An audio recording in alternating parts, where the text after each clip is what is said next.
Adik-adik, di minggu Advent yang ketiga ini Allah menyediakan sukacita di hadapannya. Ia memanggil kita untuk datang dan menyembah Dia dengan hati penuh suka.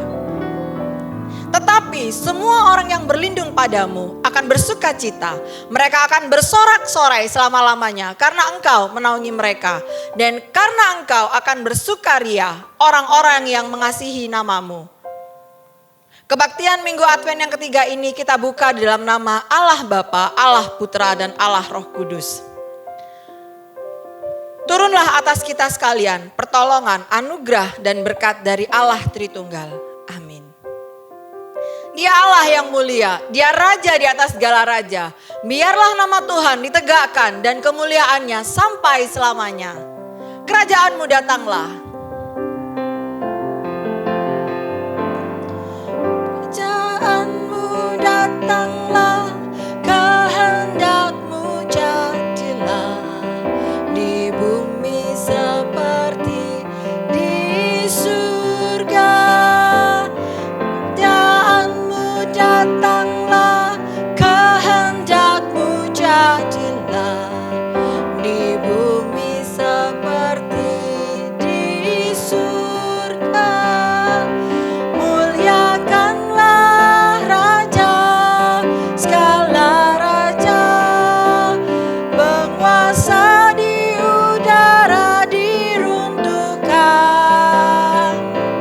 Biarlah nama Tuhan ditegakkan sekarang, kemuliaan kuasa-Nya atas kita.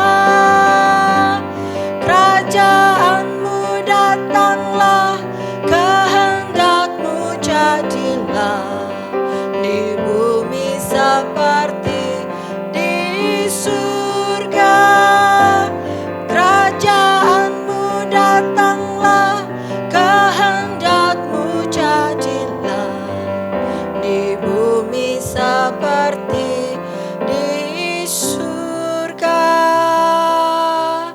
Di bumi seperti di surga. Mari kita berdoa. Tuhan, mengucap syukur untuk hari ini, untuk hari yang Tuhan beri. Terima kasih ya Tuhan, kami boleh beribadah meskipun online, tapi kami bersyukur untuk anugerah yang Tuhan berikan dalam hidup kami. Dalam nama Tuhan Yesus kami berdoa, mengucap syukur. Amin. Nah, kita akan mengakui dosa kita di hadapan Tuhan. Kita akan membacakannya secara bertanggapan. Ya Allah, dalam iman kami datang kepadamu, memohon belas kasihan dan pengampunan-Mu atas dosa-dosa kami kepadamu. Saat kami dalam ketakutan dan kekhawatiran, Engkau tempat perteduhan kami. Amin. Demikianlah berita anugerah dari Tuhan. Jangan takut, sebab sesungguhnya aku memberitakan kepadamu kesukaan besar untuk seluruh bangsa. Hari ini telah lahir bagimu juru selamat, yaitu Kristus Tuhan di kota Daud. Haleluya. Hari ini kita diingatkan untuk menantikan kedatangan Tuhan. Kedatangannya yang memberikan pengharapan, kedamaian, sukacita, cinta kasih, dan kehidupan. Kita nyanyikan bersama-sama, Dia datang.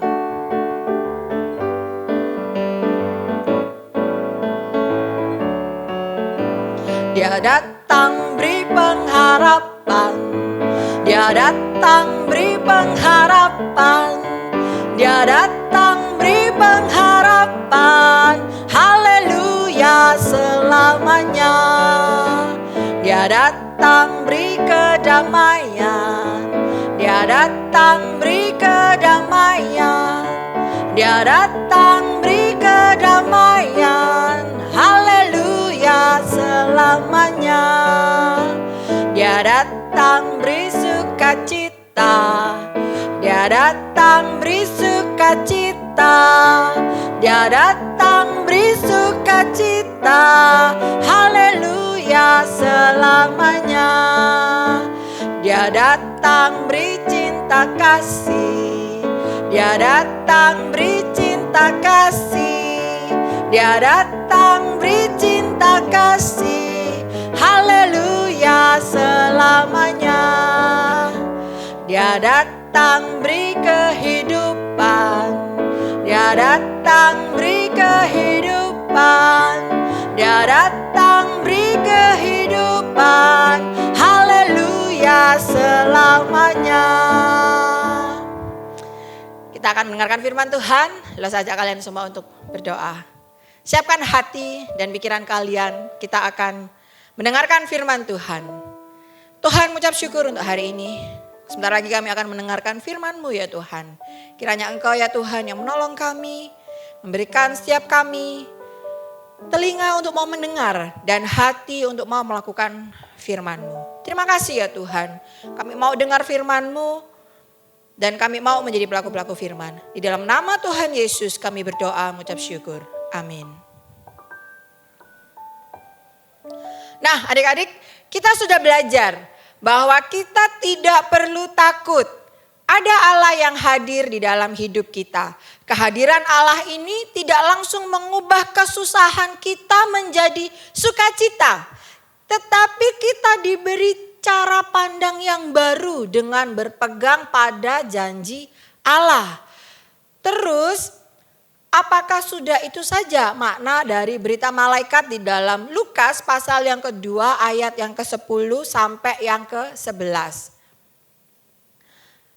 Di pelajaran terakhir dalam seri The Message ini, kita akan melihat apa atau siapa sih yang seharusnya menjadi fokus utama dari Natal kita. Kita baca lagi ya, Lukas pasal yang kedua ayat yang ke-10 sampai yang ke-11. Lukas pasal yang kedua ayat yang ke-10 sampai yang ke-11. Loh, saya akan bacakan buat kalian. Lukas pasal yang kedua ayat yang ke-10. Lalu kata malaikat itu kepada mereka, jangan takut, sebab sesungguhnya aku memberitakan kepadamu kesukaan besar untuk seluruh bangsa. Hari ini telah lahir bagimu juru selamat, yaitu Kristus Tuhan di kota Daud. Lalu saya percaya kalian juga pasti udah hafal.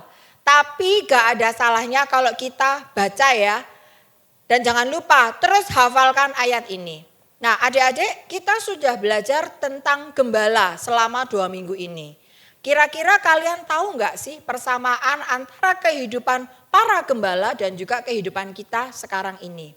Tentu saja persamaan itu bukan karena kita sama-sama menjaga domba ya. Karena sekarang ini kita tidak sedang menjaga domba. Kita di sini tidak ada domba, di rumah kalian juga tidak ada domba. Kita juga tidak sedang berada di padang yang gelap. Lalu apa yang sama antara hidup kita dan hidup para gembala? Untuk memahaminya, Lose mau ajak kalian melihat bagian ayat yang menjadi dasar perenungan kita hari ini, yaitu di mana?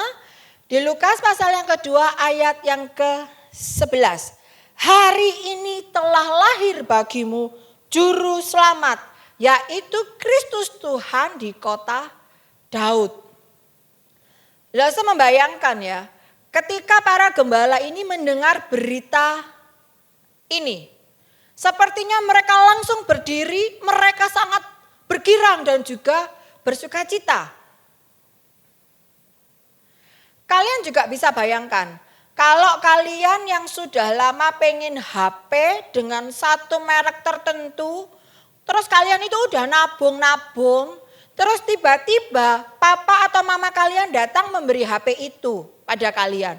Kalian pasti seneng, kalian pasti bisa loncat-loncat kegirangan. Nah itu juga yang dirasakan oleh para gembala itu. Kenapa kok bisa begitu?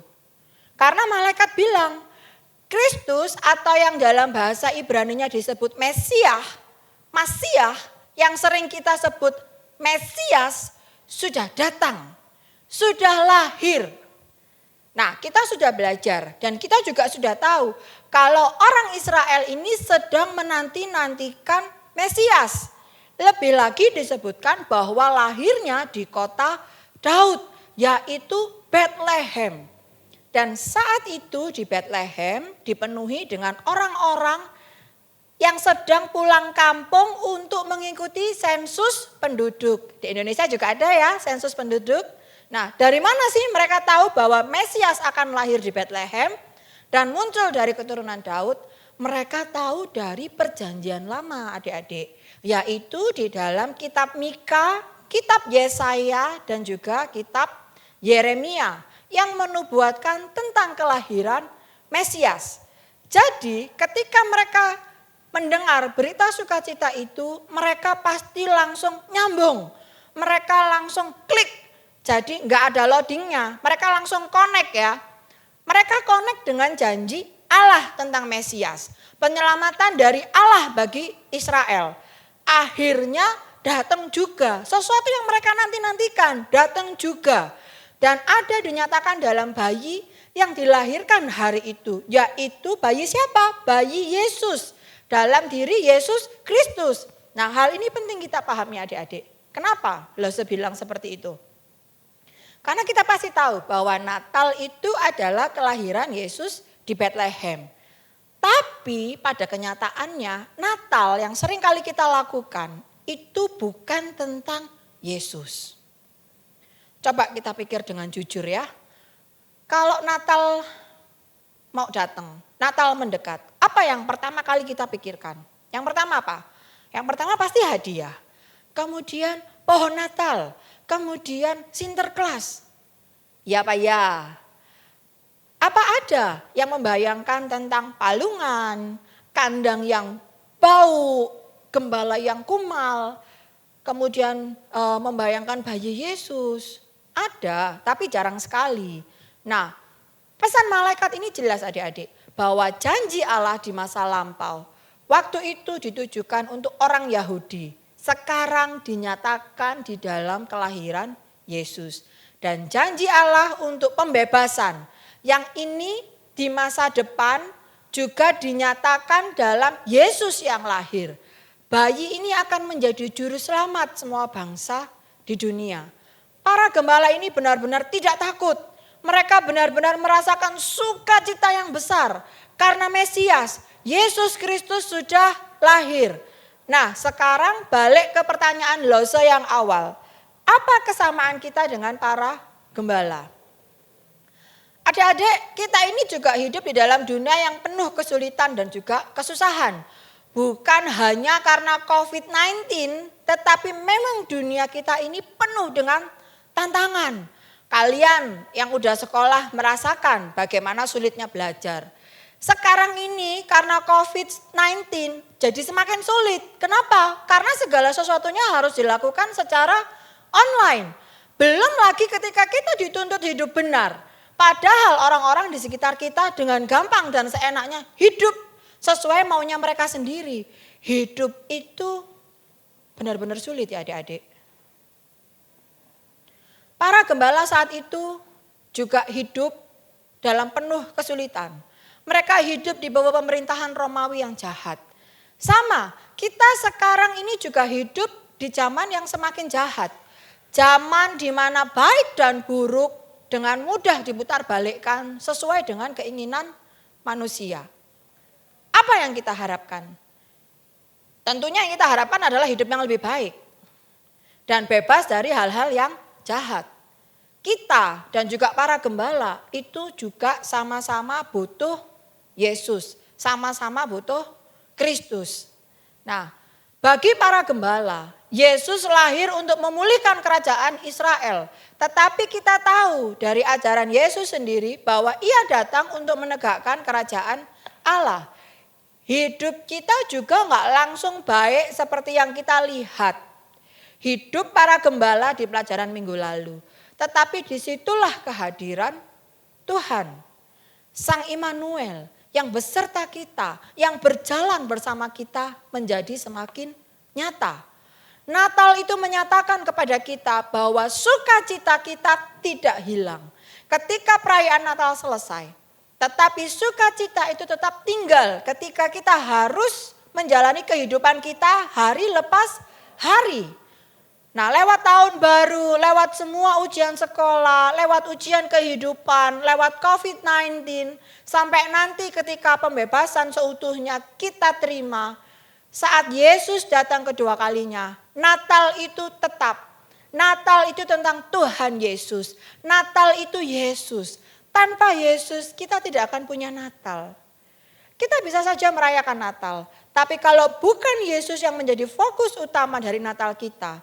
Setelah perayaan Natal kita jadinya apa? Kita jadinya bete lagi. Segala sesuatunya ya udah gitu-gitu aja.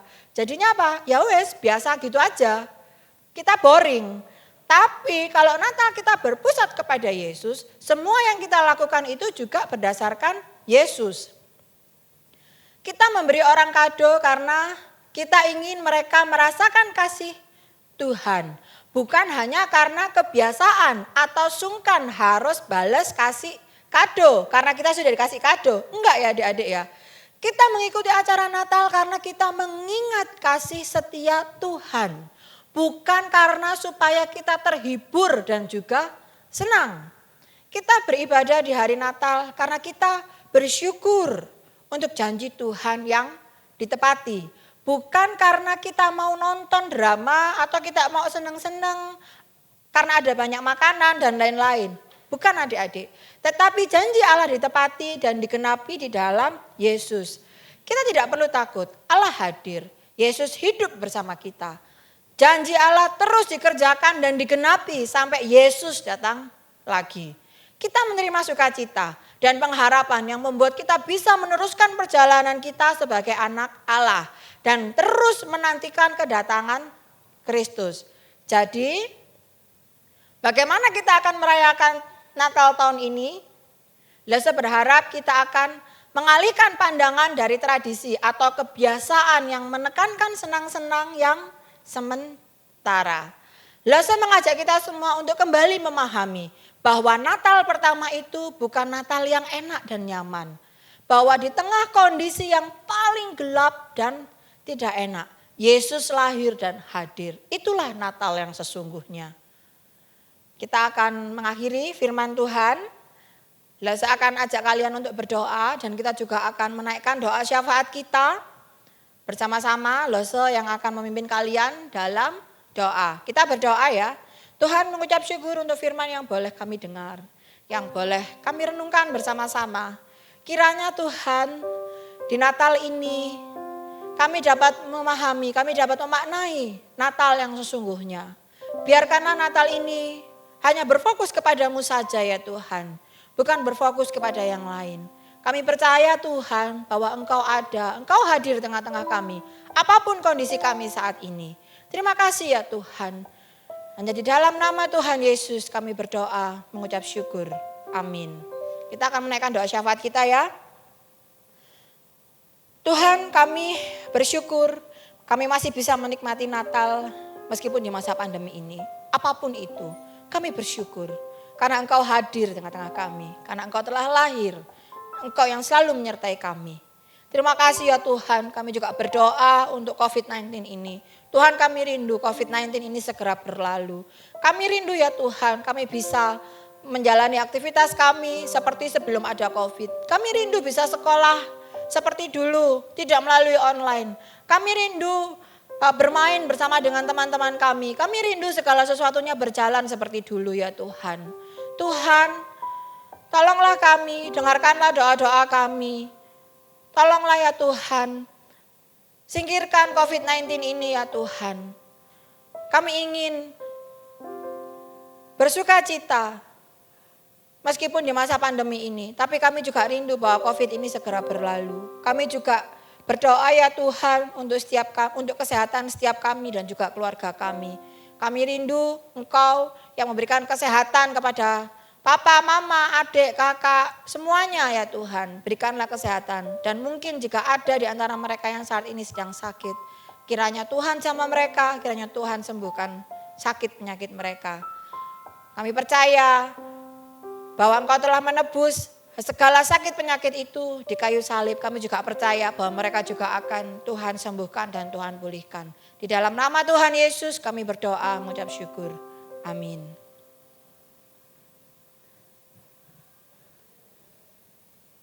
Nah adik-adik jangan lupa isi bejana untuk Tuhan ya.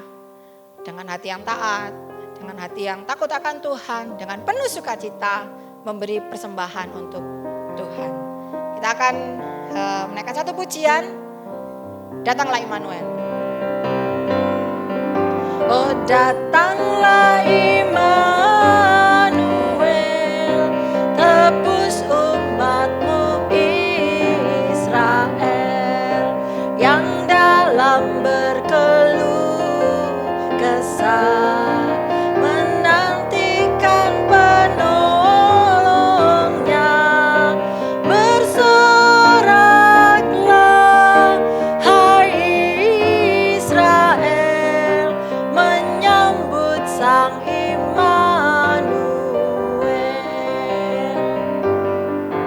Oh datanglah pengharapan, menyatukan umat Tuhan, menghapuskan permusuhan, beri damai dan pengharapan. Bersoraklah hai Israel, menyambut Sang Immanuel. Marilah kita menjalani kehidupan dengan mata yang tertuju kepada Yesus yang memimpin kita dalam iman dan yang menyempurnakan iman kita agar kita dengan tekun memikul salib hingga nanti Ia gantikan dengan sukacita kekal di rumah Allah yang mulia. Segala kemuliaan hanya bagi Allah. Terimalah berkat dari Allah, sumber damai sejahtera yang menyertai kita dari saat ini sampai Tuhan Yesus datang kembali. Amin. Sampai ketemu minggu depan adik-adik semuanya. Tuhan Yesus memberkati. Bye.